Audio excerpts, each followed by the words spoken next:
Prynawn da, croeso i ail sesiwn E-hangu Gorwelion. Braf yw eich gweld chi ddysgwyr talentog blynyddoedd 5 a 6 nôl ac yn barod i danio chwilfrydedd a meithrin hyder mewn wyddoniaeth iechyd a lles.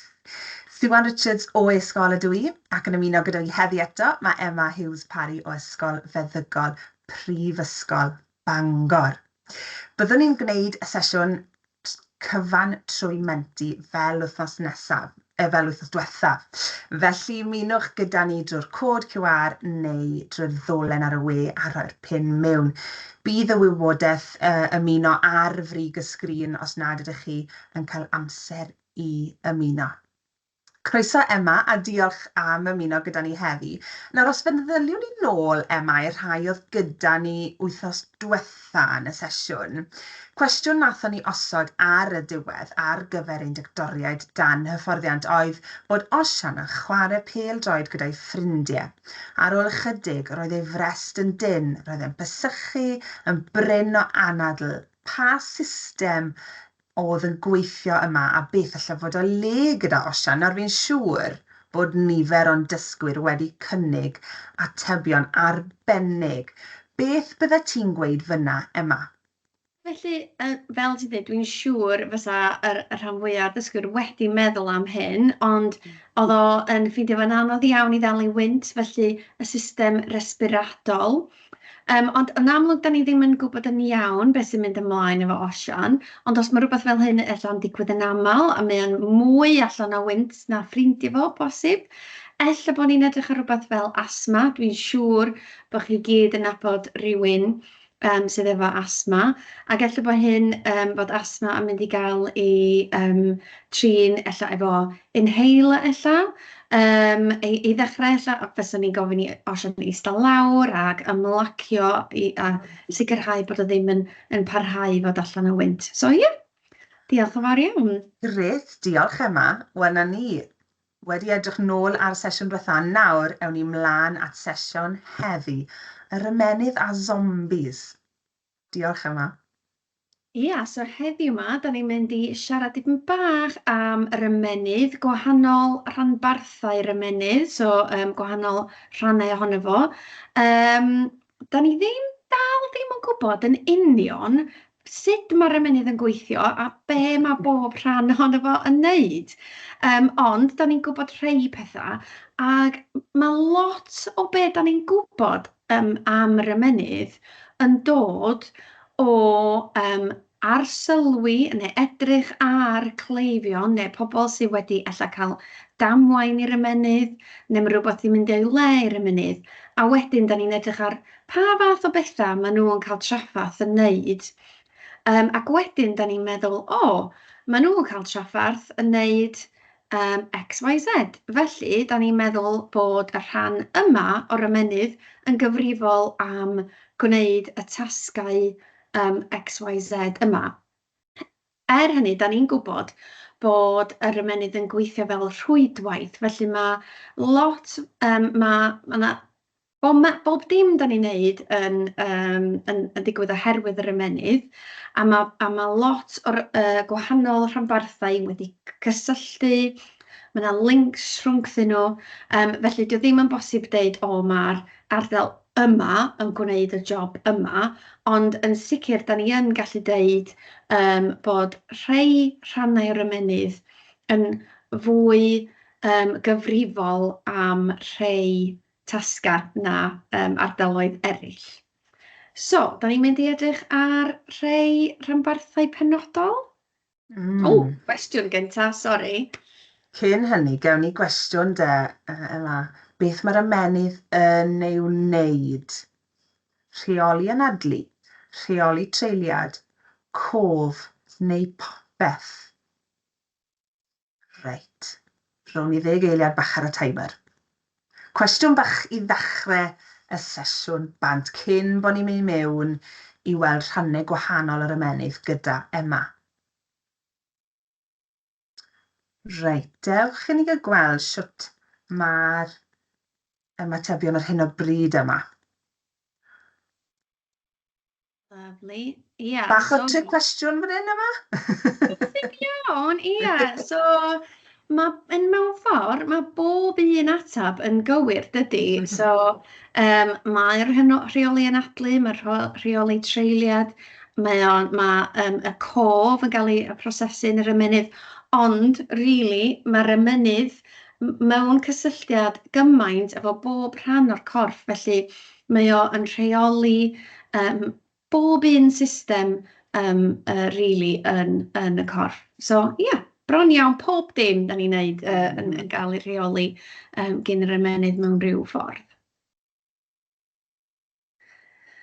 OK, so dwi'm yn gwybod os ydy unrhyw un wedi clywed am y cerebellum o blaen. So mae'r cerebellum yn rhan o'r ymennydd sydd yn gyfrifol am, wel, mae o'n gyfrifol am trefnu symudiadau ni. Mae o yn gyfrifol am helpu ni I balansio. Mae o'n helpu ni dal ein hunan I fyny. So, dwi'm yn gwybod os da chi'n gallu gweld ar y llun yma, mae'n siŵr bod chi. Dwi ddim yn gallu iwsio pointer, dwi ddim yn meddwl, ond ar gwylod yr ymennydd, mae yna rhywbeth sy'n edrych fel, dwi'm yn gwybod, beth sy'n chi'n edrych, mae'n bach yn wrinkled, mae'n edrych fel... Hwn yw e? Ia, hwn yw hwnna, ia. So mae'n edrych, enw arall amdano fo ydy'r ymennydd bach, neu little brain. A mae'n un o'r rhannau mwyaf hen yn yr ymennydd. A be mae o'n neud, mae o'n trefnu symudiadau, helpu ni balansio, cadw'n hunan I fyny, cadw'r corff I fyny, ac hefyd helpu ni ddysgu sgiliau symud, enghraifft fel reidio beic, neu chwarae offeryn, ella, trwy ymarfer symudiadau, yr un symudiadau drosodd a drosodd. Felly symudiadau yn air pwysig i'r cerebellum. Ynddi. Gret. Ewn ni mlaen I holi cwestiwn de yma. Yeah, lovely. Yeah, right. Nawr te, beth mae'r cerebellum yn gwneud? Eich cadw'n sefydlog, rheoli emosiwn, storio eich atgofion, neu rheoli symudiadau. Nawr mae gyda ni 2 ateb cywir fan hyn, yn does? Felly, rwy'n ni 10 eiliad ar y timer eto.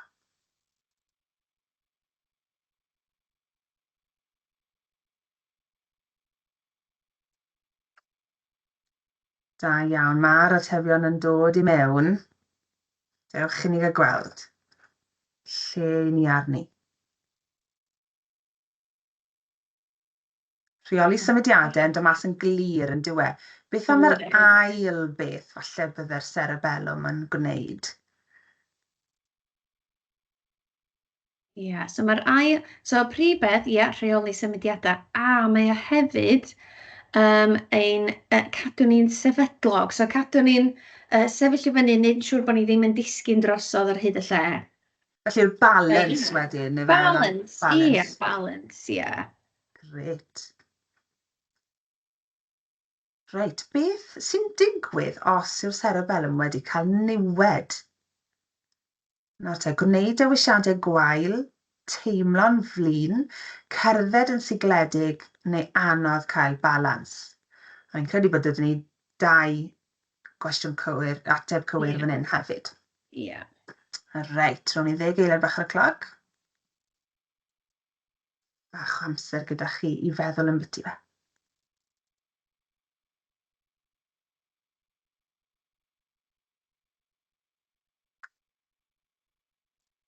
Reit, siwt ni'n edrych. Anodd cael balans y cerdded sigledig yn eitha clir fyna, yn dyw e? Yndi, yn sicr. Ia, gred. So, os mae yna rhywbeth yn digwydd, so fel nes I sôn ar ddechrau'r sesiwn weithiau, mae pethau'n mynd o'i le efo'r ymennydd, a dyna sut mae gwyddonwyr wedi ffeindio allan lot am be mae gwahanol rhanbarthau'r ymennydd yn ei wneud.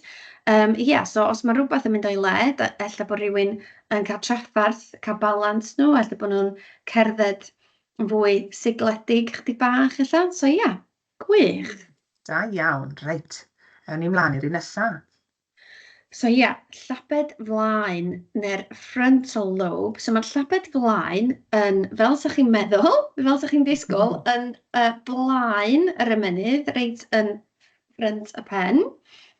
Ac mae'r rhan yma o'r ymennydd yn gyfrifol am be da ni'n galw'n gweithredu goruchwyliol, so enw hir iawn, executive function. So, pan da ni'n gwneud unrhyw beth o gwbl, da ni angen cydlynu bob math o brosesau a bob math o bethau. Da ni angen cynllunio be da ni'n mynd i wneud efo unrhyw fath o weithgaredd. Da ni angen, hefyd, mae'r llabed y flaen yn gyfrifol am cydlynu hynna. Mae hefyd yn gyfrifol am gwneud penderfyniadau. Hefyd, a da chi'n gwneud lot fawr o hyn pan da chi'n ysgol, datrys problema. Felly mae llaped i blaen chi'n gweithio'n galed iawn pan da chi'n ysgol. Mae hefyd chydig bach gyfrifol efo symudiadau, cydlynu symudiadau, ac hefyd cynhyrchu lleferydd neu siarad, basically, a chydig bach rheoli emosiynau, ond yn bennaf, mae o rili yn ymwneud efo'r gweithredu goruchwyliol yma. So, gwneud penderfyniadau, datrys problema, a cynllunio be da chi'n mynd i wneud. Right. Dewch i ni gael gweld ydych chi bod yn gwrando ar Emma, beth mae'r llabed flaen yn gwneud, y frontal lobe yw yn Saesneg. Eich cadw'n sefydlog, datrys problemau, storio atgofion, neu gwneud penderfyniadau. Cofiwch mae 2 ateb ar gyfer y cwestiwn yma hefyd.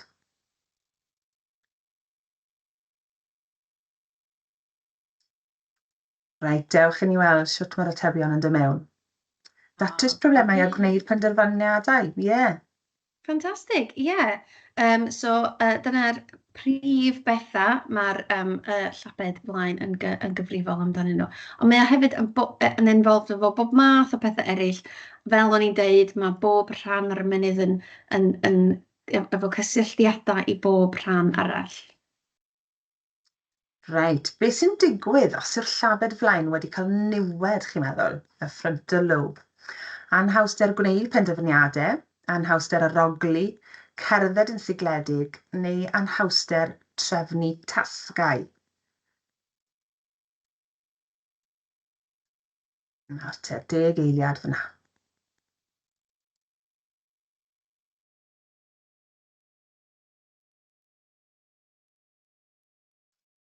Reit, beth ni'n gweld fan hyn? Anhawster gwneud penderfyniadau? Anhawster trefnu tasgau? Ie, yn sicr. So, y ddau yna fysa y ddau fel tasg yna, really, fysa'n cael ei niweidio, neu fysa rhywun efo problema yn wneud y pethau yna os mae yna niwed i'r llabed flaen. Gwych. Reit, llabed yr arlais, y temporal lobe. Enwau newydd iawn i fi. Sa'n gwybod oedd disgyblion wedi clywed amdanyn nhw o blaen yma, ond maen nhw'n, dysgu rhywbeth newydd bob dydd. So mae'r temporal lobe, neu llabed yr arlais, ar ochr yr ymennydd, tua fan hyn, y 2 ochr.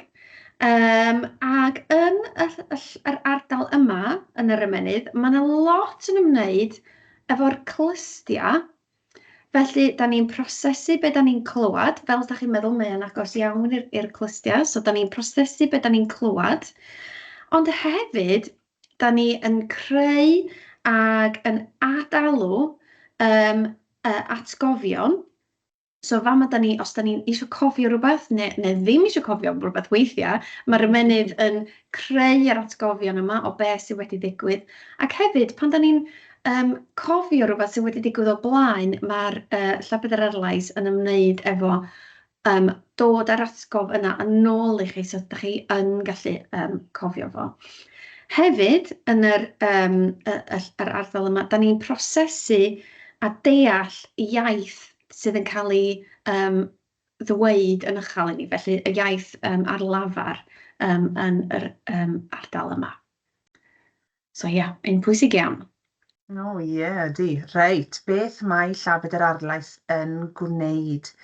Anhawster cerdded, blasu bwyd, prosesu atgofion, neu deall iaith. Llabed yr arlais, temporal lobe.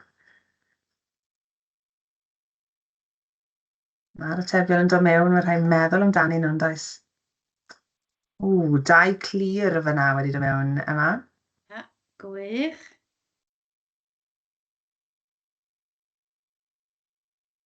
Prosesu atgofion a deall iaith. Ia, yn sicr. Prosesu atgofion newydd, a pan da ni eisiau cofio rhywbeth sydd wedi digwydd yn ei ystalwm, ella fysa'r prosesu yna yn digwydd yn llafed yr arlais. A hefyd deall iaith ar lafar, so pan mae rhywun yn siarad efo ni, fysa ni ddim efo syniad be maen nhw eisiau deitha ni heblaw bod gen ni'r ardal yma yn yr ymennydd. Da iawn. Reit, beth sy'n digwydd os yw llabed yr arlais wedi cael niwed?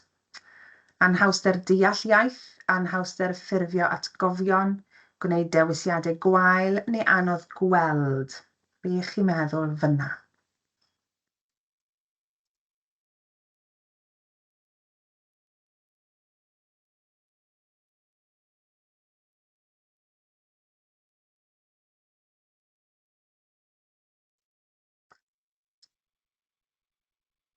Dau ateb clir fyna hefyd yma. Anhawster deall iaith a anhawster ffurfio atgofion. Lyfli, ia, gres. So mae pawb wedi bod yn rili gwrando fyna, mae yna wedd. Felly, ia, fysa rhywun efo ryw fath o niwed i llabed yr arlais, ella ddim yn gallu dall pan mae rhywun yn siarad efo nhw, neu bod nhw yn cael traffath cofio beth sydd wedi ddigwydd, neu creu atgofion newydd. Felly, ella fydden ni siarad chydig bach am hynny hwyrach ymlaen yn y sesiwn. So ia, da iawn. Gwych, nawr te, symud ni ymlaen i detectives yr ymennydd. Ia, so, dwi eisiau chi dychmygu wan bod yna apocalypse zombie wedi digwydd. So mae yna virus rhyfedd yn mynd o gwmpas sydd yn troi pobl i fewn i zombies, araf, anghofus, swnllyd. Ond, peidiwch y poeni, dyn nhw ddim yn beryglus, dyn nhw ddim yn mynd i fita'ch brains chi, just wedi drysu maen nhw.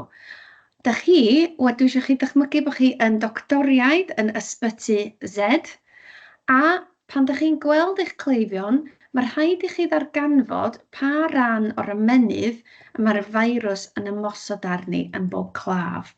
Felly, da ni wedi siarad am 3 rhan yr ymennydd. Da ni wedi siarad am y cerebellum, da ni wedi siarad sydd yn gyfrifol am cydlynu symudiadau, balans ac ati. Da ni wedi siarad am y llabed flaen, neu'r frontal lobe, sydd yn gyfrifol am cynllunio pethau, wneud penderfyniadau, datrys problemau. A da ni hefyd wedi siarad am y llabed yr arlais neu'r temporal lobe, sydd yn gyfrifol am prosesu beth da ni'n clywed a creu a prosesu atgofion. So, ymlaen at y zombie cyntaf. So mae'ch claf, zombi, yn dod ata chi. Mae'n siglo, mae'n ben ysgafn ac yn cycwyno broblemau cydbwysedd neu balans, yn enwedig pan mae o'n cerdded. Yn ddiweddar, mae'n wedi dechrau teimlo'n anghydlynol, so ddi o ddim yn gallu cydlyno symudiadau. A mae well ganddyn nhw symud cerdded efo'i dwylo allan o blaen nhw fel hyn i helpu eu cydbwysedd. Maen nhw'n siarad yn aneglur ac yn araf, bron fatha bod nhw'n mymblio efo geg llawn o fwyd. So, pa rhan o'r ymennydd da chi'n meddwl sydd wedi cael ei effeithio yn yr achos yma? So, jyst i'ch atgoffa chi eto, cerebellum, llabed y flaen, neu llabed yr arlais. So mae yna lot mwy o ardaloedd i siarad am, da ni jyst yn canolbwyntio ar y 3 yna heddiw yma. Felly mae munud ar y cloc. Dych chi feddwl nawr pa ran o'r ymennydd sy'n cael ei effeithio. Falle bod e'n gweud i roi cwestiwn mewn yn mewn gyda chi, ond rhowch chi yr ateb chi meddwl sy'n gywir o ran pa ran o'r ymennydd sy'n cael ei effeithio gyda'r claf yma.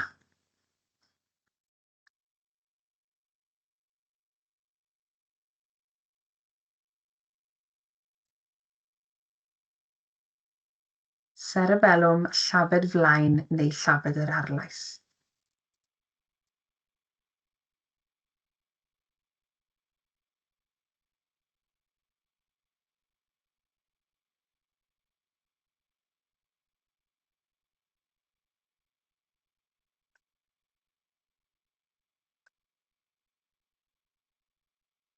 Grêt, wel, mae lot o ymatebion wedi dod mewn yma, ware teg. Mae rhai llafed flaen wedi dod mewn, ond mae'r cerebellum wedi dod mewn fwyaf. Gret, ia, so fyswn i'n dweud yn bennaf, da ni'n meddwl am bod o'n ddim yn gallu balansio na di, mae'n cael traffaeth efo cydbwysedd a cydlynu symudiadau. Felly, ia, y cerebellum. Hefyd, nathon ni siarad am y llabed flaen efo cynhyrchu iaith, a nathon ni hefyd dweud bod y zombi yma yn wneud syna fel hyn pan mae'n trio siarad. Felly, efalla bod y virus wedi achosi, wedi effeithio yr llabed flaen ychydig bach hefyd, so gwych. Da iawn, gwych. Reit, clywed nesaf. Ia, claf rhif 2. So mae'r claf yma yn dod atoch chi yn cwyno am broblemau fe cof. Diolch yn gallu cofio beth ddigwyddodd 5 munud yn ôl, na hyd yn oed i enw ei hun. So, eto pan mae o yn trio siarad, y cyfan sydd allan ydi Mae gofalwr wedi gorfod y defo fo, achos dio ddim yn gallu edrych ar ôl ei hun. Mae'n deud hefyd bod yr zombi yma ddim yn dallt cyfarwyddiadau syml sy'n cael ei deitha fo. Da chi jyst yn deitha fo wrtho fo i godi ei fraich. Diolch yn deud dim byd, mae jyst yn syllu'n syn. Diolch yn gallu dilyn y sgwrs, a diolch ddim yn hyd yn oed adnabod caneuon cyfarwydd, fod yn hymio gyda nhw fel arfer. So, pa ardal o'r ymennydd da ni'n meddwl sydd wedi cael ei effeithio fo yma? Felly, jyst i'ch atgoffa chi o'r 3 da ni wedi siarad am, cerebellum, llabed flaen ac llabed yr arlais.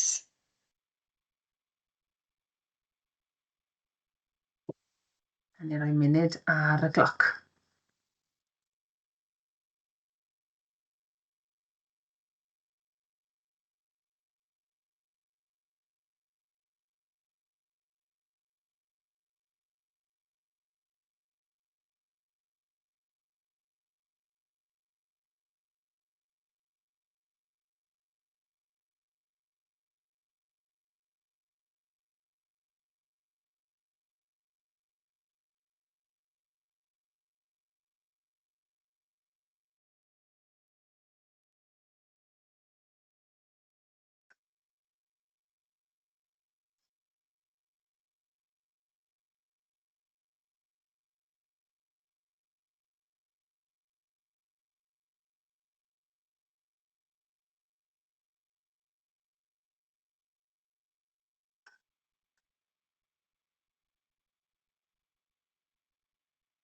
Grêt, wel, ymatebion gwych wedi dod mewn eto.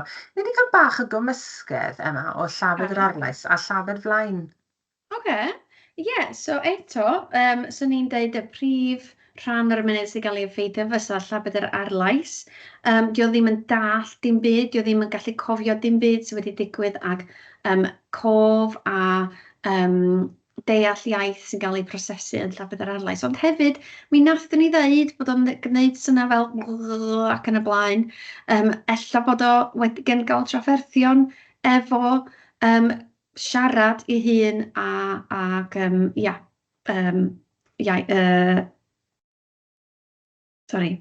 cynhyrchu iaith ei hun. Felly, ia, ffantastig. Da iawn. Reit. Doctoriad dan hyfforddiant. Mae'n dysgwyr ni nawr yn doctoriad yn dyn nhw. Wel, dan hyfforddiant, dylen ni ddweud. Ia, yn sicr. Ia, so, yn amlwg, da ni'n gwybod, wel, hyd yn hyn, beth bynnag, dydy viruses zombie ddim yn go iawn, maen nhw just mewn ffilms ac ati. Ond, weithiau, mae pethau yn gallu fynd o'i le yn yr ymennydd. So, da ni'n gwybod weithiau, mae pobl yn gallu cael problemau efo'i ymennydd, yn enwedig ella fel mae pobl yn mynd yn hyn. Mae pobl yn gallu cael problemau cofio pethau, ella cofio geiriau neu cofio enwau pobl ac ati. Felly, ia, mae pethau yn weithiau yn gallu mynd o'i le. Gen i gwestiwn gyntaf de, fe yma? Ia, felly, pam ydych chi'n meddwl bod hi'n bwysig i feddygon wybod lle yn union mae problemau yn digwydd yn yr ymennydd? Pam bod hyn yn bwysig? Ie, mae dau ateb cywir fan hyn. Felly, pa un tybed? Oherwydd gall yr ymennydd dyfu rhannau sydd wedi difrodi yn ôl os bydd y meddyg yn tynnu nhw. Fel y gallan drwsio rhan gywir a pheidio gwneud pethau'n wath, oherwydd bod gwahanol rannau o'r ymennydd yn gwneud gwahanol swyddi, neu fel y gallan ddweud os oes angen sbectol ar y person. Be chi'n meddwl?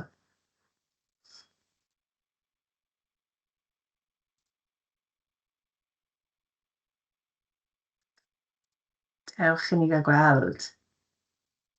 Ie, mae rhan fwyaf di gweud fyna bod nhw'n trwsio rhan gywir, wrth gwrs.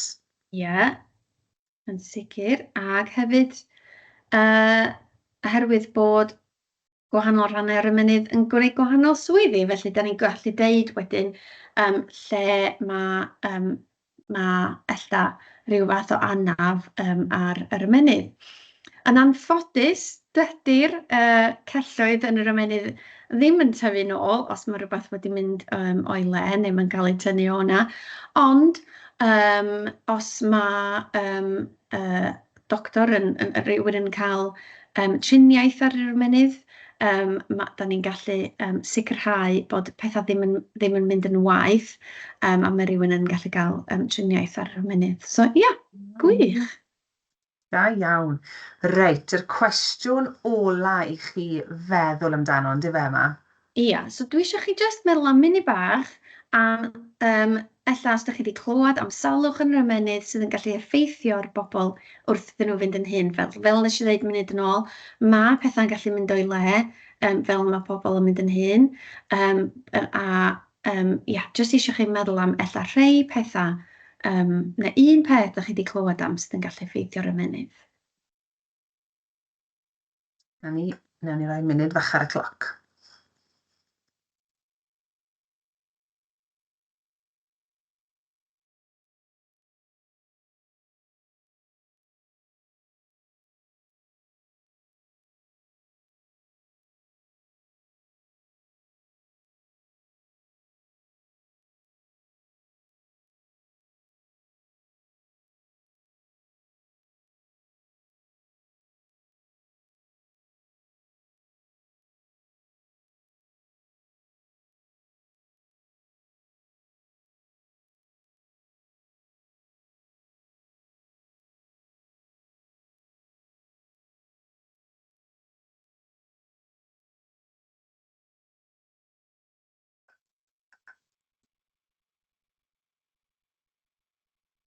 Da iawn chi. Wel, mae amryw o atebion wedi dod mewn gyda ni fan hyn. Mae Alzheimer's a dementia, mae cwpl wedi gweud. So mae'r ddau yna yn effeithio'r cof yn bennaf, dydy. Os ydych chi wedi cyfarfod rhywun sydd efo Alzheimer's neu dementia, yn aml iawn, dyn nhw ddim yn gallu cofio beth sydd wedi digwydd i nhw, ella be maen nhw wedi gwneud neithiwr, neu ella weithiau dyn nhw ddim yn gallu cofio enwau pobl. So, yeah, ffantastig. Da iawn. Beth arall sydd gyda ni? stroke. O, ia, so mae hynny'n un diddorol, stroke. So mae hynny yn gallu effeithio pobl mewn gwahanol ffyrdd. A mae hyn yn dibynnu ar lle yn yr ymennydd mae'r stroke yn digwydd. So fel nes i ddeud, fel da chi wedi bod yn ymarfer, mae gwahanol rhannau'r ymennydd yn gyfrifol am gwahanol swyddi neu tasgau mewn ffordd. Felly, er enghraifft, os mae rhywun yn cael stroke yn yr llabed yr arlais ar ochr chwith yr ymennydd, mae ella bod nhw ddim yn mynd i ddallt pan mae rhywun yn siarad efo nhw. Os mae'r stroke yn effeithio chydig bach mwy yn y ffrynt, tuag at y llabed flaen, ella bod nhw ddim yn gallu cynhyrchu iaith. Weithiau, mae e'n gallu effeithio nhw yn cerdded, neu bob math o gwahanol bethau. So ie, mae'n dibynnu ar lle yn yr ymennydd sydd yn cael ei effeithio. Da iawn. Da iawn wir, ie. Mae rhywun wedi gweud fan hyn hefyd, cwympo. Felly mae hwnna siŵr o fod yn clymu mewn gyda'r cerebellum, ti'n meddwl? Wel, os fysa rhywun ella'n disgyn neu gael ei taro ar y pen, neu yn galed iawn, wrth gwrs, mae hynny yn gallu dibynnu yn lle maen nhw'n gael eu taro. Mae hynny'n gallu gael effaith ar y mynydd, ond fysa hynny yn dibynnu yn union lle maen nhw'n gael eu taro. Felly ie, cwympo neu taro, neu disgyn. Neu balans falle, ti'n meddwl, bod y balans yn effeithio a wedyn bod nhw'n cwympo yn dy wrth i fynd yn hun. Ie. Wel, da iawn. Atebion gwych fyna. War y teg Alzheimer's a dementia oedd yr rhai pennaf ddath mewn, felly da iawn chi gyd. Gwych. Diolch pawb. A dyna ni. Diolch yn fawr ti Emma am sesiwn e-hangu gwych arall am tywys ni drwy rhannau o'r ymennydd fyna, ynddo fe? Ie, jyst rhai rhannau. Ie, gwych. Wel, diolch i chi gyd. Diolch eto Emma, a welwn i chi wythnos nesaf. Diolch bawb.